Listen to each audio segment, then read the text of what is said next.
क्या हुआ? तुम यहाँ पर क्या कर रहे हो? हाँ?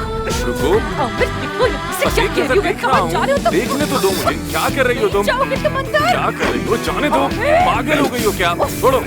हद है। तुम्हारी हरकतें बिल्कुल बच्चों जैसी हैं। एक जगह ठीक से खड़ी भी नहीं हो सकती तुम।